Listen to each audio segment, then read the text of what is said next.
Say hi! Hi! Nandito ulit kami nila mami. At chinek namin yung mga ginagawa ngayon. Ayan, nagsimula ng mag-rewire. Ayan o. Makita nyo, tinanggal yung parang sa telepono dito kasi pinatanggal nga namin. Dito walang masyadong gagawin. Ayan. At dito maraming ginawa. Ito yung mga ganito papalitan yan eh. Ayan o, kita nyo. Kaya labas yung mga wire ngayon. Tapos ito, nagdagdag tayo ng sockets dito. Bali double siya. Ayan o, doon 3 mesh yung wire. Yan. Tapos yung socket dito na saksakan, tinanggal na ng ating Sparky. And yan, nagdagdag pa dito ng isa pang double ulit na socket. And then meron pa tayo isang socket dito, papalitan lang yung kasi nakabaon na. Yung mga socket kasi hindi nakabaon eh. Ito papalitan din tong ilaw. Pero later na pala to pagka nagplaster na tayo, nagreplaster. Tsaka ito, nagtanggal kami ng carpet. Madali lang man pala magtanggal ng carpet. Yan. Meron lang kaming blade para tanggal yung carpet. At yan yung ilaw, naglaglag na sila ng wire dito para kakaroon tayo dito ng ilaw. Yan, ilaw. Tapos yun, papalitan natin para even na siya, balance. Tapos ito rin, ilaw din dito. Tsaka ilaw din dyan. Ayan. Tapos ito, papalitan din tong mga switch. Yan. Hindi ko lang alam kung live wire yan. Basta sabi nung Sparky o yung electrician, may mga live wire ngayon daw dito. Kaya titignan namin maigi si Santi. Punta tayo doon sa taas. Papakita ko din sa inyo para makita nyo pa yung mga ibang ginagawa. At ito yung service unit o yung circuit breaker. Kung tawagin natin sa Pilipinas, papalitan din yan.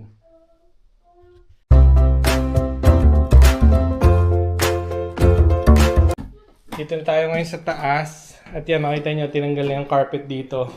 Yung creaking dito, aayusin din. At ito, natanggal din yung carpet dito. At yung ilaw doon, nilagay na dito sa gitna. Pero papalitan din yung ilaw na yan. Temporary lang yan. Ito si Santi, sinamahan ako. Tapos yan. Ito, nagtatanggal ako ng mga ganito. Kasi re-replaster. Tatanggalin to wallpaper.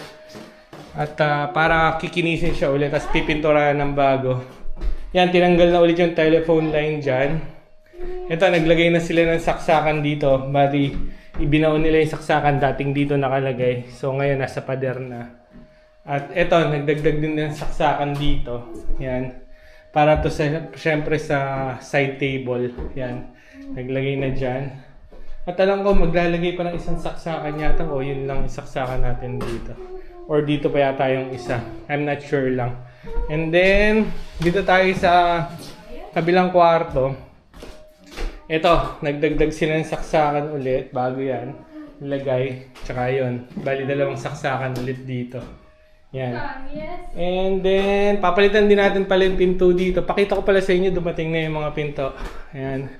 At dito tayo sa kwarto ni Santi.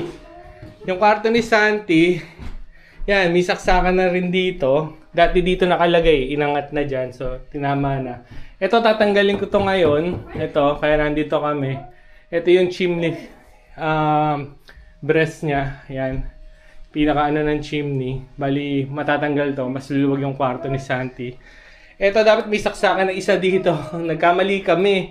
Nakita nung electrician, meron palang saksakan dito. So, ito lang gagamitin namin. Papalitan lang ng ganito. Then, tatanggal ulit tayo ng mga ganyan nga. Yan, mga natanggal ko na. So, tatanggal pa tayo ng carpet. Then, palit ulit ng pinto. And then, itong lalagyan ng ilaw ni Santi. Yung position ng ilaw ni Santi, okay na yan. Okay na yan dyan. Tapos, ito rin, okay na rin to. At magdadagdag lang na isa dyan para doon sa chandelier ni Mami, yung gusto ni Mami. Kaya baba na kami. Pakita ko sa inyo, magtatanggal pa tayo ng ganito. Hawak ko na yung mga screwdriver ko. Ayan, si Mami. Nag-vacuum lang dito sa kitchen. Ayan. Tapos si Santi, ayan, palakad-lakad lang naman. Pero babantayan namin kasi yung mga open wires nga. Tapos tanggalin natin to, itong handle na to. Ayan. Yung mga natitira pang handle. Ayan. Lagay ko lang yung camera natin dito. Ayan. Screw lang naman to. Hawakan, pero di pa naman natin kailangan eh. Bata-bata pa naman tayo para makaakyat ng hagdan. Siyempre, yung nakatira natin dito nga is yung mga matatanda. Siyempre, may hirapan na sila. Usually kasi sa care home na sila tumitira, kaya naiiwanan na nila yung bahay nila. Tsaka, yun na nga, binebenta nila para yun yung gamitin nila para sa care home. Yun yan. Yung nakatira dito, hindi ganun ang ginawa nila. Parang, yung part yata nung pinagbentahan itong bahay, mapupunta sa donation. Kasi inclined sa music yung, alam ko yung matandang babae. Tapos may grand piano siya dyan, ang ganda ng piano niya. Yun, parang bibigay niya yung proceeds na pinagbentahan nitong bahay sa music. Meron siyang charity na pagbibigyan regarding music. Yan, tanggalin ko lang to. Hindi, magtatanggal pa tayo ng carpet. Dito na tayo sa carpet. Ito, may dala lang akong cutter blade. Ikula lang muna yung camera ko dito. Yan, para makita nyo. Madali lang mong pala tanggalin. Tsaka yung underlay niya. Yan, ganito lang natin. Ano siya? Dito lang natin simulan. Yan. Tanggal lang. Ganun lang. Yan, tanggal yung carpet. Kaya kung magtatanggal kayo din ng carpet, madali lang. Yung ganitong carpet nga lang, ang kailangan dito, i-roll natin na ganyan, tapos tatalian natin, kukunin ng council. Yan. Para dispose nila. Ito, tanggal na rin. Yan. Tapos underlay na lang. Then, tapos na tayo sa carpet. Kasi doon sa baba naman, wala nang carpet. Ito lang yung carpet, tsaka doon sa sitting area. Yan, medyo gulo-gulo yung buhok natin. Haba na rin, di pa ako nakapagpagupit. Marami tayong nagawa. Yan, natanggal na natin yung carpet, tsaka yung underlining niya. Tsaka yung pinagkakapitan ng carpet doon sa gilid. Bali may maliliit na pako-pako siya para ikakapit doon yung carpet para hindi siya gumagalaw. Yan, bali natanggal na natin yung iba. Meron lang doon konti, kaso wala akong proper tools. Ginamit ko lang hammer eh. At iingatan ko yun doon kasi nga mayroon tayong malaking pinto na may glass. Kaya hindi ko muna ginawa. Yan, diyan ko muna nilagay sa gilid-gilid. Ito yung supervisor natin. Marami tayong gawa ngayon. Yung flooring, makita nyo, is kahoy. Bali, ito natatanggal din to. Yan. Parang overlay lang. Para siyang overlay. Yan tanggal. Madali naman tanggalin. Inaangat lang. Ayan kahoy lang din siya. Yung ilalim nito, may space yan. Bali, para makakahinga, para hindi siya magmo-moist. Kasi pag taglamig dito sa UK, nagmo-moist yung bahay. Yan, subfloor ventilation. Yun, subfloor ventilation. Hindi ko kasi alam yung mga term eh. Si Mami nakakalam ng term eh. Ano lang kasi ako dito, siya yung Laborer. Laborer lang ako. Siya yung yung contractor. Peasant lang ako, peasant. Yan. Bukas, ito naman ang tatanggalin ko. Pahinga na tayo ngayon. Sa stairs. Ito. Ayan. Yes, ma'am. Tsaka po itong stairs, no? Ayan pala yung Arawan ang bayad ko sa'yo. Tsaka ito pala yung natin, yung pinto. Yan. Tatanggalin natin. Nakalimutan ko tanggalin yung cabinet dun sa kwarto ni Santi. Bukas na lang din. Hindi, sila na daw. Sila na daw magtatanggal. Kasi lalagyan nila ng shelves para sa toys niya daw. Okay. Yun. Tapos itatago daw itong mga pipes. Ito, yan. ilulubog. Ilulubog daw. Yun. Basta yun. Yun ang mga gagawin nila. Tapos hopefully bukas, dumating yung scaffolding para doon sa roofing. Magpaparoof na rin tayo. Kasi summer nga dito sa UK. Magandang gumawa ngayon. At hindi umulan masyado. Pagkataglamig na yan, simula na naman yan. Laging damp na naman tayo. Laging basa, laging malamig. Kaya pinaka best time ngayon gumawa dito is yung mga panahon na ngayong summer ngayon. Yan. Tapos ito yung pinto, sabi ko nga. At yung doon natin, magiging sliding door. Tapos ito, tatanggalin, papalitan ng bagong pinto.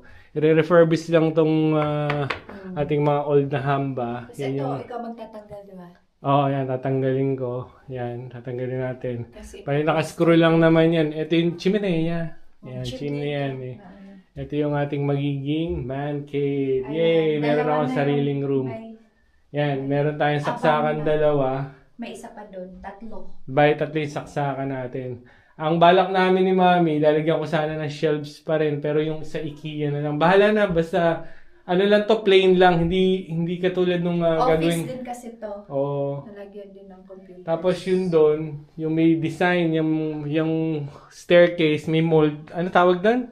Molding paneling. Molding paneling. Basta makikita nyo pag natapos. Oo, yan, dyan. Tsaka yung ating living, tsaka yung ating dining. Magkakaroon yung gano'n, yung panelings. Tapos, ang balak naming paneling ni Mami, parang mas maganda pataas. Oo. Para mas tumaas yung tingnan. Kasi pagka pataasan, para titingin Visual. ang visual, matangkad. Pagka pahaba, palapad. Okay naman yung room natin, malaki naman eh. Kasi yan, may media wall. Yun, tsaka papalagyan ni Mami daw dito ng media wall. Yan. Nakauwi na kami nila Santi at medyo nakapamili kami. Ito yung mga dala-dala namin panlinis. Yan, medyo nakapamili na kami. Tsaka bumili ako ng pork. Mag-adobo lang ako. Tsaka lalagyan ko ng itlog. Ito ilalaga ko, sasama ko sa adobo. Si Mami yun. Maglalaba. Tsaka bumili kami ng tali. Ito, nakabili kami ng tali. Para itatali namin yung carpet. Tsaka yung under lining ng carpet. Kasi papakuha namin sa ano yun sa council. Yan. Sa susunod na lang, update po namin kayo. At yun nga, mayroon pang mga ibang gagawa. At pakita namin sa inyo para yung process ng nabili natin yung bahay na gano'n. Dadaan-daan lang nating ayusin. Tsaka medyo pagandahin. Kaya thank you nga po pala ulit sa panonood po sa channel po namin na family po na ngayon. At syempre yung channel kasi about Santi's Autism Spectrum Disorder. Parang nasasali lang kami ni Mami. Yan. So yun nga, nakabili na tayo ng bahay. Hopefully ay mapaayos natin at mapaganda natin. What will you say? Thank you. Welcome. Please? You're so kind. Thank you po.